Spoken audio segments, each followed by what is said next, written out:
One of the biggest shames of modern gaming is when there's a game that you absolutely love. Maybe it was a great single-player experience, or you played it with your friends, you gave it a boatload of your time and it gave you a lot of joy in return, and then it just ends, and not from your own volition.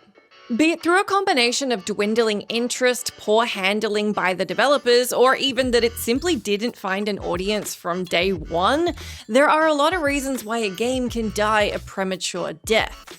But similarly, there's also a whole host of reasons that they can miraculously rise from the dead. It certainly doesn't happen that often, but when it does, it's really something that only certain subsets of fans can truly appreciate. So, let's dig into some success stories. I'm Jess from More Culture, and here are 10 moments that saved dead video games. Number 10. Next-gen ports. Warframe. Can you believe that Warframe has been in our lives for 12 years now? Releasing way back in 2013 to a mixed reception, the game has gone on to become a highly popular and addictive experience, which has won over the hearts and minds of many. That said, if you don't already know, things were definitely not always sunshine and roses for Warframe. In fact, far from it. From its initial announcement, the game drew a lot of criticism in comparison to other titles, with particular bile being aimed at its free-to-play model, which was considered a risky move at the time. But that didn't deter the developers at Digital Extremes, who continually supported the game after launch with numerous expansions, in spite of a relatively small player base. This all changed, however, when the game was ported to current-gen systems. Some tend to attribute this to the PS5 and Series S consoles having small, lackluster libraries at launch, so a free-to-play game with an established player base was exactly the kind of thing that would catch the eyes of early adopters. And the game's success has only really continued from there. There have been a bunch more great expansions and a consistently high player count. So, success story number 1, done. Number 9, version 2.0, A Realm Reborn, Final Fantasy XIV. It should never be taken for granted that just because a game is part of a well-known franchise, that every single game in said franchise will be a success. Case in point, the 2010 launch of Final Fantasy XIV.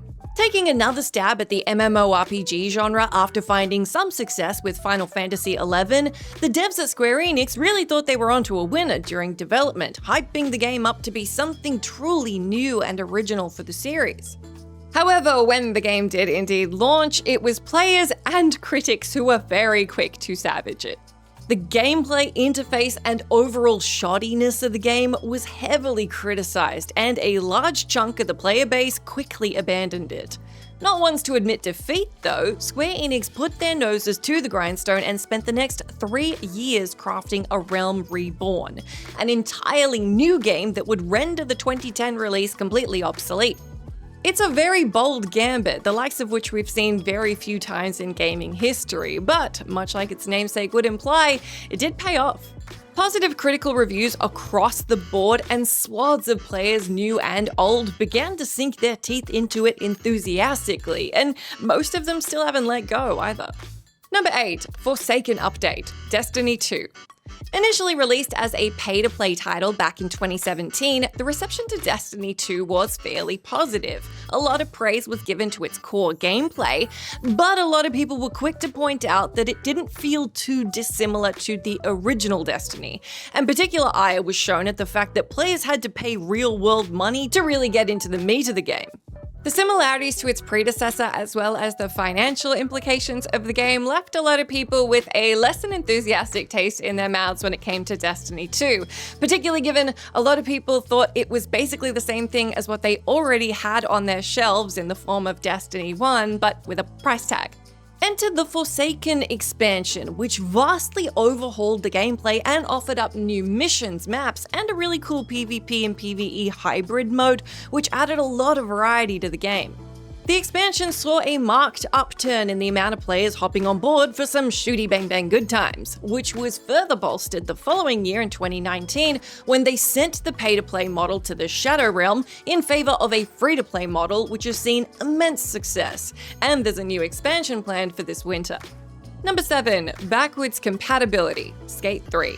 Arriving when the world needed it most, or at the very least around the time when the Tony Hawk's game started going downhill, the Skate series offered players a slightly more grounded and infinitely more technical virtual skateboarding experience that's yet to be bested by any of its competitors.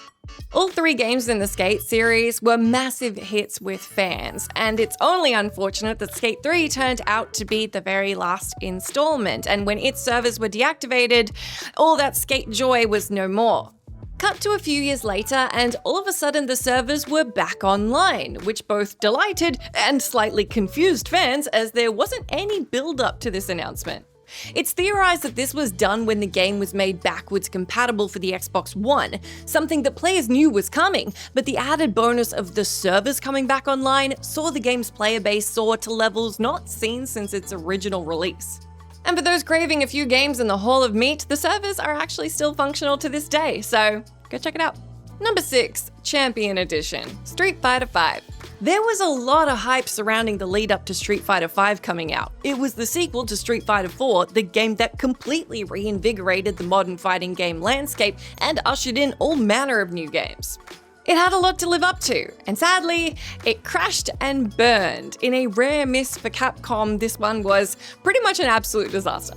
There was a relatively small pool of 16 fighters that gained a mixed reception, largely due to some rather odd inclusions, but it was the lack of an arcade mode that was the most shocking. Yep, a fighting game with no arcade mode. Madness. Fans were quick to toss aside Street Fighter V and return to the previous game, but Capcom soon put the work in and released additional content as fast as they could.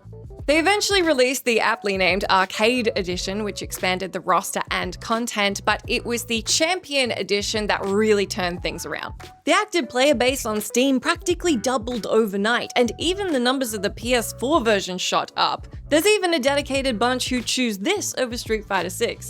Number 5. Beyond Update, No Man's Sky.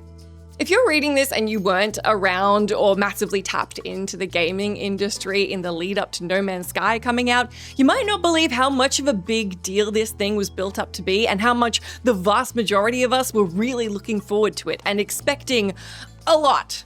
Too much, you could argue. Media outlets the world over were reporting on this insanely ambitious game that would allow players to discover and explore a near endless stream of unique planets, encountering new life forms and resources as they went so they could better understand the universe and upgrade their own personal spaceship. Then the game came out, and everyone discovered that you can't sell a game on ambition alone, you actually need to give players something to do. That's not to say that No Man's Sky was an out-and-out terrible experience at launch, it's just not what anyone expected.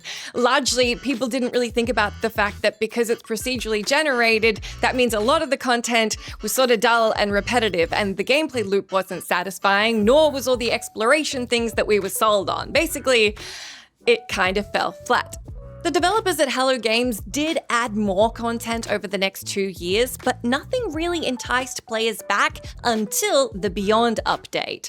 This introduced a huge amount of improvements, as well as attention given to the online multiplayer aspect of the game. It immediately drew in legions of players who were keen to explore the galaxy as a team, and the game is still going strong now. Number 4. Free-to-play, Lord of the Rings Online. The idea of turning Lord of the Rings, one of the most beloved and cherished fantasy properties of all time, into an MMORPG is an absolute no-brainer. Offering players the chance to create their very own human, dwarf, hobbit, or elf and explore every nook and cranny of Middle-earth alongside their friends, the game was designed to be a bona fide hit, right? Well, not quite. The game did moderately well, but like most other MMORPGs released around this time, it was dwarfed by Goliaths of the genre, like World of Warcraft. But soon the tides would turn, thanks to one simple business decision.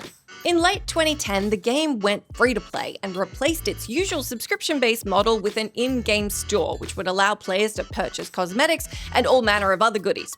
Not only did the adoption of the free-to-play model bring a whole load of new players into the fray, but developers at Daybreak reported that the game's revenue actually tripled as a result of the drastic change to business. The game's still going strong to this day too, with plenty of players logging on to battle all kinds of dark forces in Middle-earth. Number 3, modders unite, Battleborn. It's hard not to feel a little sorry for Battleborn. It happened to come out right next to Overwatch, which of course stomped out anything within the same genre, and that included Battleborn.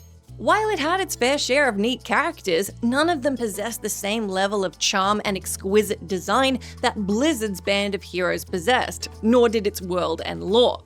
That's not to say Battleborn is a bad game, far from it. It's a very well-made genre offering with plenty to offer fans of the genre. It actually offers up a surprising amount of depth for a hero shooter. But when it launched alongside Overwatch, which was just marketed better, sold its features better, and just happened to be, by and large, as most people would say, a better game, it just couldn't compete, and Battleborn's servers were shut down in 2021.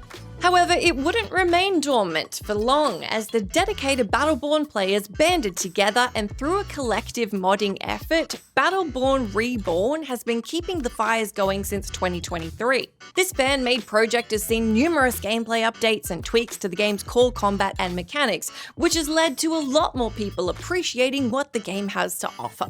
Number 2, Andor Season 2, Star Wars Battlefront series.